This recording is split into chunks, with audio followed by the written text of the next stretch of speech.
Welcome back to That's Cricket, and today we got some brand new segments for you. We got your first four Thinking Cricket and classic catches. We're going to get started with the first four. These are the first four things that I need to talk about. The IPL right now has delivered us some incredible games, especially the last four games. The Mumbai Indians just posted 243 for 5, and Sunrisers Hyderabad, who I've been saying, they're on a tear. I've backing that horse to kind of go all the way to the finals. They chase it down. And the probability odds in this game were all in MI's favor the whole time. And basically until Sunrisers came out to bat. The betting odds didn't believe in Sunrisers. We believed in Sunrisers. Really cool to see Will Jacks into the lineup for the Mumbai Indians. And Ryan Rickleton would get an unbeaten 123, which we're going to touch on later in Thinking Cricket. But they post 243 for 5. That's a beautiful total for MI. But Sunrisers Hyderabad would chase it down. Travis Head would be gifted so many lives today, and technically MI, the crowd, the Wankhede crowd, have made a mistake. They were too loud today. They actually cost their team the game. He nicked it. Big edge from Travis Head, caught behind. Ryan Rickleton didn't hear it. Bowler didn't hear it. No one heard it. Umpire didn't give the finger. It was so loud that they just missed a potential catch. They went to the review Snicko after in between balls. They're like, hey, that was a catch. That was an edge. Snicko was like, yeah, that's out. Travis Head and Rickleton were kind of on comms chatting about it. He said he missed it by a mile. Clearly there was an edge. But they win, Sunrisers, pushing into that top four, looking really good. Ishan Kishan, he would go for a golden duck. That whole little piece of the game was hilarious. The bowler dropped the ball, and then it just kind of like slid on with a nice arm ball. Really good. But Travis had 76, getting some runs after getting a couple of lives. A lot of drop catches for him, or half chances for him. They couldn't collect and settle that down. 100 Klassen has just been all class. He's been all class this IPL, up there in the top run scorers. Sunrisers are making a move.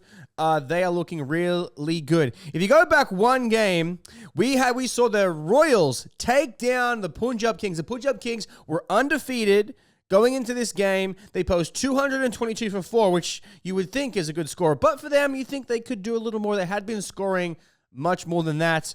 And they were ahead again. Probability odds, they were ahead all the way until the end, where the Royals kind of like hung in there. They just refused to go away. Donovan Ferreira would close it out. Stoinis would get 62 off 22 for the Kings. He would be their top scorer. But then in reply, Jaiswal Suryavanshi would go and put on a nice little 50-run partnership.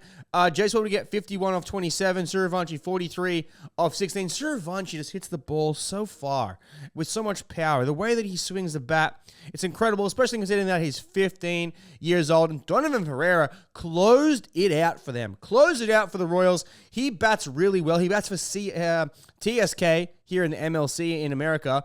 Just the bat speed he has, the power that he possesses, absolutely insane. They are a team. Don't sleep on the Royals, okay? This is going to be your top four. It's going to be Sunrisers, Royals, and RCB. Here we're going to get into next. RCB roll the Capitals for, wait for it, 75. And when I turned on the TV, I have watched every game of the IPL except for two that we were filming Bull and Play, Blitzball. Then, when this was on, I tuned it in 20 minutes late. I was filming a video. When I tuned on the television, I couldn't believe the score. I thought the score bug was wrong. The score bug read 5 for 7, and I was in total shock. This game was insane. 1 for none, 2 for 2, 3 for 2, 4 for 7, 5 for 7, 6 for 8. Adam, 6 for 8. Hazelwood and Kumar went absolutely through them. They get 7 wickets between them. 3 for 5 off 3 for Kumar, and Hazelwood 4 for 12 off 3.5 overs. Absolutely insane. They managed to get to 75, and then they get the runs obviously quite easily. Only 6.5 overs it takes them to get to the 75. They get 77. That was crazy. That was incredible. It's one of the lowest scores in the IPL. And then my final four here, which is a big controversial moment from the week. This kind of went viral for me, and I made a video about it. The worst umpiring call ever.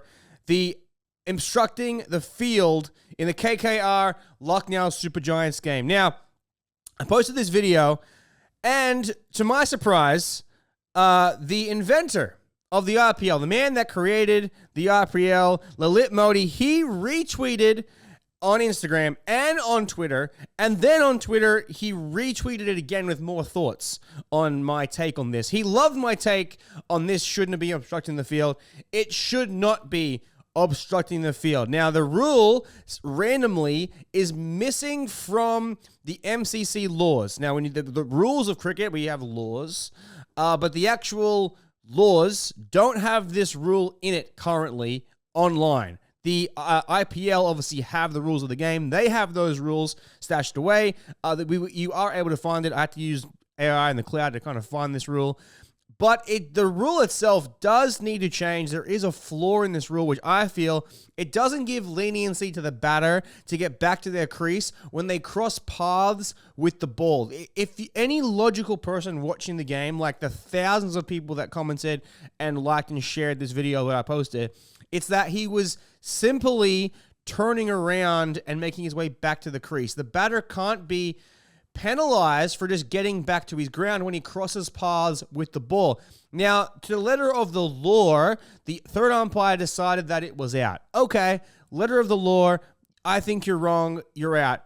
I want to see Rishabh Pant use logic and say, you know what, we renounce the call, not out. Because it's just like spirit of cricket kind of got in the way there, because is he going to be out? Is he not going to be out? I don't know. But we have the technology to kind of Hawkeye to kind of see, would he make it back into the crease? Potentially.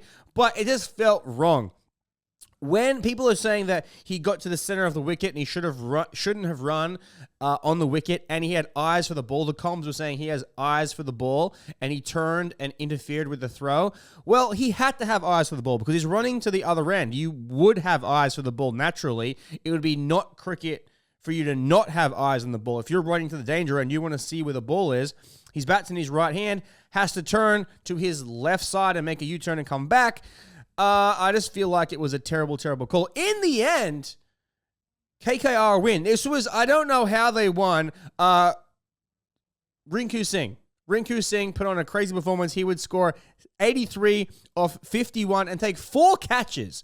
Took 4 catches. He brought KKR to a point. They were really struggling. They were like 129, I think, going into the final over. He would score 26 off the final over to get them to 155. And then Lucknow Super Giants absolutely imploding. They have not been able to score fluently. Their lineup is not stacking the way that it should be. As I said, coming into the IPL, that their top 4 is goated, but they have not been able to fire. Rishabh Pant would get 42 off 38, but they just fell short at the end. And then going into the super over, one of the craziest decisions I've ever seen by a team ever. They sent in Nicholas Pooran, who I've had the chance to meet, had the chance to talk to. A great, great cricketer. Right now, he is in a slump, a big slump. We had been putting a lot of pressure on Cam Green, his slump. We can almost let that go for a second. And Nicky P is in one of the worst forms of his life. He's batting, I'm saying it has a negative strike rate. His strike rate is less than 100 right now. He has about 60 runs at about 60 balls, maybe even more than 60 balls. And the fact that they sent him out to face the first ball of the super over against Narayan. Actually, got to give a shout out to Shami for hitting a 6 off the final ball to push it to the super over. They sent out Nicky P, who had got out for 9 off 12, who hasn't really scored over double figures this year and hasn't scored a 50 or hasn't been batting well at all, to face the best mystery spinner we have in the world. Maybe the best spinner ever. Maybe the best. Narayan, absolutely insane. And there is a history here. They played each other back in CPL, and Pooran was on strike to Narayan, and Narayan had his number. It was a wicket maiden. Pooran couldn't hit him. Eventually, he did hit him, and he would get out. Narayan would absolutely bowl him one of the most wickedest turning balls you've ever seen, would take his castle and just put so much pressure onto LSG. They would end up making, They end up making 1 run. It was like, what? Yeah, they make a run in the super over. Narayan's goated. He has no celebration. He just stands cool and calm and collected. And Markram would also get out, and then KKR would win. They would win. Now, in the next segment, we're going to talk, we're calling it Thinking Cricket. Things that I have been thinking about. This is something I've been thinking about. Just like today, teams batting first. If you score 100, don't bother coming out to even bowl in the second innings. Don't even come out. You're going to lose the game. Okay, it's happened now to MI twice. We had QDK score 100, MI lose. Today, Ryan Rickleton, unbeaten, an unbeaten performance, beautiful, beautiful performance. 100 in the first innings, they lose. We also had Cowrell post 152. They would go on to lose.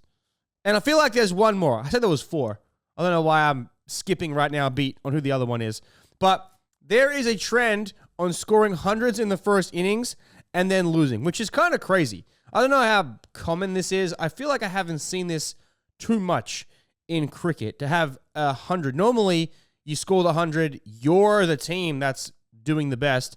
But with the way that they play the IPL now, with these super high strike rates, if you get 3 or 4 guys to hit quick fire 40s, it's enough to carry yourself over to accumulate enough runs to win if your order bats deep. Again, Rickleton, 123 or 55, 243, it gets chased down. I remember who else it was. It was Surivanshi. Surivanshi scores 103 off 37. If that itself isn't crazy, Rajasthan Royals would lose this game against the Sunrisers. Imagine, you go out there, you score 103 off 27, you're 15 years old, and then your team loses. Like, this is what is happening. Cowrell, 152 against CSK, they would go on and lose. QDK, he would score 100, go on and lose. I'm not sure what this is. I'm not sure if this has happened before, but I feel like there's a little bit of a curse. The IPL is a little bit cursed right now with teams scoring hundreds in the first innings and then that team going on to lose.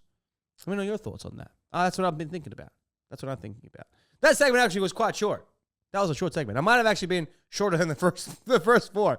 But now we're going to get on to classic catches. We have gone back to the archives and we have pulled 3 classic catches from the CPL, who we have been proud to be partnered with.